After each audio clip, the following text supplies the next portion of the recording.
আসসালামু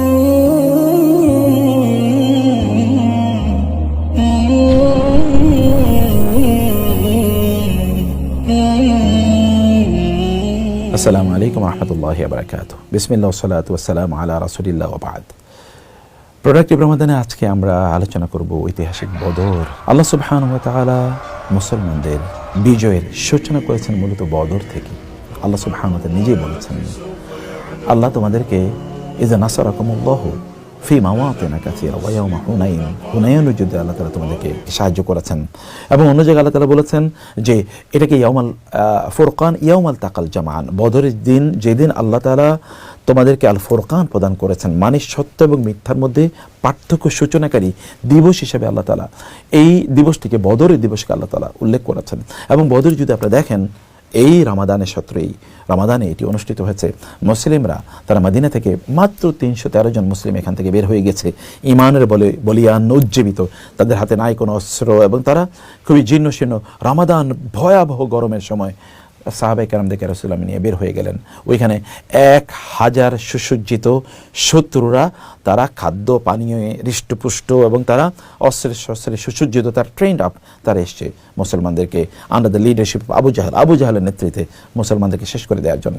রাসূল সাল্লাল্লাহু আলাইহি ওয়াসাল্লাম বদরের যুদ্ধে, আগামীকাল যুদ্ধ অনুষ্ঠিত হবে, সাহাবায়ে কেরামদেরকে লক্ষ্য করে বললেন, তোমরা কি বলো? আমরা এই একটা অবস্থা। মেকদাদ রাদিয়াল্লাহু তাআলা দাঁড়িয়ে বলেন, ইয়া রাসূলুল্লাহ, আপনার সাথে আপনি যুদ্ধ করেন, আমরা আপনার সাথে আছি, যেই যা করতে আমরা আপনার সাথে যুদ্ধ করবই, আপনি কেবল আমাদেরকে নির্দেশনা প্রদান করবেন। রাসূলুল্লাহ বলেন, আনসাররা কি বলে? সাদ ইবনে মুআয রাদিয়াল্লাহু তাআলা দাঁড়িয়ে বলেন, ইয়া রাসূলুল্লাহ, আপনি আমাদের ব্যাপারে কোনো টেনশন করবেন না, আমরা আপনার সাথে চুক্তিবদ্ধ হয়েছি, জীবন এবং মরণে আপনার সাথে থাকবো।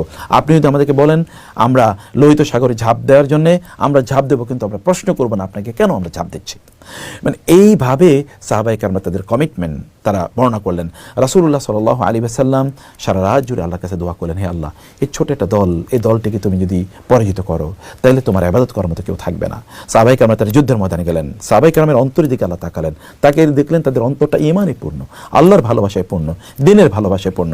আল্লাহ সুবহানাহু ওয়া তাআলা কমিটমেন্ট করলেন, তোমরা যদি আল্লাহকে ভয় করো, ধৈর্য ধারণ করো, আল্লাহর ভালোবাসা যদি যুদ্ধে এসে থাকো, তাহলে তোমাদেরকে ৫,০০০ মানে একেবারে সবচেয়ে নেতৃস্থানীয় ফেরেশতা দিয়ে তোমাদেরকে আমি যুদ্ধের ময়দানে সাহায্য করব। আর রাসূলুল্লাহ সাল্লাল্লাহু আলাইহি ওয়াসাল্লাম বললেন, আমি দেখলাম জিবরিল আলাইহিস সালাতু ওয়াস সালাম যুদ্ধের ময়দানে এসেছেন, তিনি তার ঘোড়ার লাগাম ধরে তিনি হাঁটছেন সেনাপতির মতো, যুদ্ধের এই প্রান্ত থেকে ওই প্রান্তে তিনি হুঙ্কার করে বেড়াচ্ছেন। শত্রুরা যুদ্ধ শুরু করলো এবং যুদ্ধের মুহূর্তের মধ্যে তারা নাস্তানাবুদ হয়ে গেল এবং তারা যুদ্ধের ময়দান থেকে তারা পালিয়ে চলে গেল। তারা যুদ্ধের ময়দানে দাঁড়াতে পারলো না তারা, শত্রুরা। এবং এই যে তারা ধরাশায়ী হলো, তারা আর মাথা সোজা করে পরবর্তীতে তারা দাঁড়াতে পারেনি। তাদের নেতৃস্থানীয় ৭০ জন মারা গিয়েছে যুদ্ধের ময়দানে, ৭০ জন তারা যুদ্ধবন্দী হয়েছে এবং তাদের সব নেতৃস্থানীয় লোকেরা একেবারে শেষ হয়ে গিয়েছে। এই যে এক বিজয়, এক ইসলাম নতুন এক শক্তির উদয় হয়েছে এই বদরের প্রান্তর থেকে। এই প্রান্তরে যুদ্ধ করেছেন মুসলমানরা কি দিয়ে? অস্ত্র দিয়ে নয়, তাদের ঈমান দিয়ে যুদ্ধ করেছেন। আমাদের ঈমান হচ্ছে সবচেয়ে বড় অস্ত্র। রাসূল সাল্লাল্লাহু আলাইহি ওয়াসাল্লামের দোয়া, সাহাবায়ে কেরামের দোয়া দিয়ে তারা যুদ্ধ করেছেন, কারণ দোয়া হচ্ছে মুসলমানদের সবচেয়ে বড় অস্ত্র। আজকে আমরা গোটা পৃথিবীতে মুসলমানরা মার খাচ্ছি, আমাদের ঈমানের দুর্বলতা আছে, আমাদের দোয়া নাই এবং আমাদের নাই কোনো প্রস্তুতি যুদ্ধের ময়দানে। শত্রুদের সাথে বরং আমরা গলায় গলা মিশিয়ে আমরা বরং একাকার হয়ে যাই। সামান্য তুচ্ছ কিছু স্বার্থে আমরা শত্রুদের সাথে মুসলমানদেরকে মানে বিলিয়ে দিচ্ছি, অথবা শত্রুদের সাথে আমরা একাকার হয়ে যাচ্ছি মুসলমানদের বিরুদ্ধে।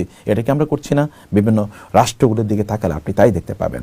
আমরা এই বদর থেকে আপনাদেরকে জানাচ্ছি যে প্রিয় ভাইরা, আপনি যদি পৃথিবীতে ব্যক্তিগত পর্যায়ে আপনার আশপাশের শত্রুদের বিরুদ্ধে যে আপনি বিজয়ী হতে চান, শয়তানের বিরুদ্ধে বিজয়ী হতে চান, আপনার সমাজে বিজয়ী হতে চান, আপনার রাষ্ট্রে বিজয়ী হতে চান, তাহলে আপনাকে ঈমানের বলে বলিয়ান হতে হবে। আপনাকে ঈমানের শক্তি নিয়ে আপনাকে যুদ্ধ করতে হবে, আপনাকে দোয়ার শক্তি নিয়ে যুদ্ধ করতে হবে, আপনাকে আল্লাহর উপর তাওয়াক্কুলের তাকওয়ার শক্তি নিয়ে যুদ্ধ করতে হবে, ধৈর্যের শক্তি নিয়ে আপনাকে যুদ্ধ করতে হবে। আপনার নিজের জীবনে অনেক বড় বিপদ হতে পারে। এই বিপদকে অতিক্রম করতে হলে বা বিপদকে যদি আপনি মানে এমন করতে চান যে এই বিপদকে উত্তরে আপনি যাবেন, তাহলে আপনাকে তাকওয়ার উপর, ইস্তাঈনু বিস-সাবরি ওয়াস-সালাহ, ধৈর্য এবং নামাজ, এর মাধ্যমে আপনি আল্লাহ সুবহানাহু ওয়া তাআলা এর সাহায্য প্রার্থনা করতে হবে।